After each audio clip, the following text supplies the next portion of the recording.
দর্শক, এই মুহূর্তে সংসদ ভবনে আছেন বিশেষ প্রতিনিধি আহমেদ সারওয়ার। সরাসরি যুক্ত হচ্ছে তার সাথে। সারওয়ার, আমরা ইতিমধ্যে জেনেছি যে সরকারি দলের সংসদীয় সভার আজকে যে সভা চলছে সেখানে স্পিকার, ডেপুটি স্পিকার এবং সংসদীয় কমিটির ব্যাপারে কিছু গুরুত্বপূর্ণ সিদ্ধান্ত হতে পারে। তো এইসব বিষয়ে আপনি কিছু জানতে পেরেছেন কিনা এবং আজকের সভা কতক্ষণ চলবে বিস্তারিত আমাদের জানাবেন।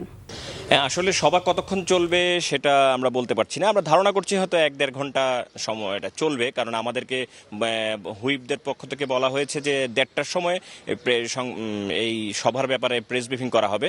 তো আমরা ধরেছি 11টায় যদি শুরু হয় 1:30টায়, অথবা হয়তো ওনারা 12টা, 12:30টার মধ্যে শেষ করবেন, তারপর ওনারা প্রস্তুতি নিয়ে আমাদের সামনে আসবেন। সেই হিসাবে ধরছি এখনো সভা চলছে। আপনি জানেন যে সভা চলাকালীন সময় আসলে ফোন করার বা ফোন ধরার কোনো সুযোগ নেই। তো আমরা আসলে কারোর সাথেই কোনো সূত্র মাধ্যমেই আসলে জানতে পারছি না যে সবাই কি হচ্ছে বা কি। যে আগে থেকে জানতে পেরেছি যে যেহেতু কালকে সংসদ অধিবেশন শুরু হবে, সেই জন্য স্বাভাবিকভাবে এবার যেহেতু পরিবর্তিত পরিস্থিতিতে স্পিকার এবং স্পিকার সভাপতিত্ব প্রথম অধিবেশনটাকে সভাপতিত্ব করবেন, সেই বিষয়টা আসলে তৈরি হয়েছে। সেই জন্য নিশ্চয়ই আজকে সবাই এটা নিয়ে একটা খোলসা করা হবে বা এ নিয়ে একটা সিদ্ধান্ত হবে যে কে করবেন। এবং তিনি কেউ বলছেন যে স্পিকার যেহেতু নাই, যিনি শপথ পড়িয়েছেন তিনি সংসদ অধিবেশনের সভাপতিত্ব করবেন। আবার কেউ বলছেন যে না, সদস্যদের মধ্যেই সিনিয়র একজন সভাপতিত্ব করবেন। তো এই বিষয়টা নিশ্চয়ই এই সভার মধ্যে আলোচনা হবে, কারণ সরকারি দল হিসেবে বা সংসদের সবচেয়ে বৃহৎ দল হিসেবে বিএনপির দায়িত্ব এই বিষয়গুলো সেটেল করা। তো সেই বিষয় নিয়ে নিশ্চয়ই সংসদীয় দলের সবাই আলোচনা হবে।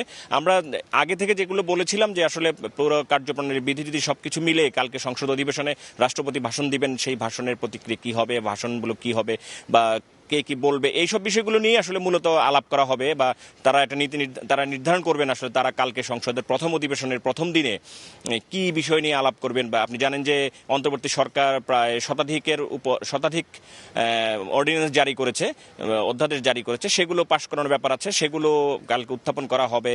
প্রথম অধিবেশনে উত্থাপন করার নিয়ম রয়েছে, সে উত্থাপন হলে কি হবে, কি বিষয়, এই বিষয়গুলোই আসলে আলোচনা করা হবে। তবে আমরা আসলে পুরো বিষয়টা জানতে পারবো যখন প্রেস ব্রিফিং করবে সবার শেষে। তবে আমরা আশা করছি যে সভা আরো লম্বা হবে। এখন 12টায় শেষ হওয়ার হয়তো না, আরো আধা ঘন্টা তো মিনিমাম চলারই কথা, যেহেতু আমাদেরকে 1:30টার সময় ব্রিফিং এর সময় দিয়েছে।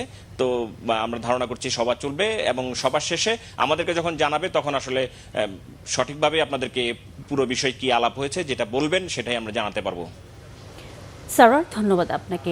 দর্শক, সংসদ ভবন এলাকা থেকে আমাদের সাথে সংযুক্ত ছিলেন বিশেষ প্রতিনিধি আহমেদ সারওয়ার।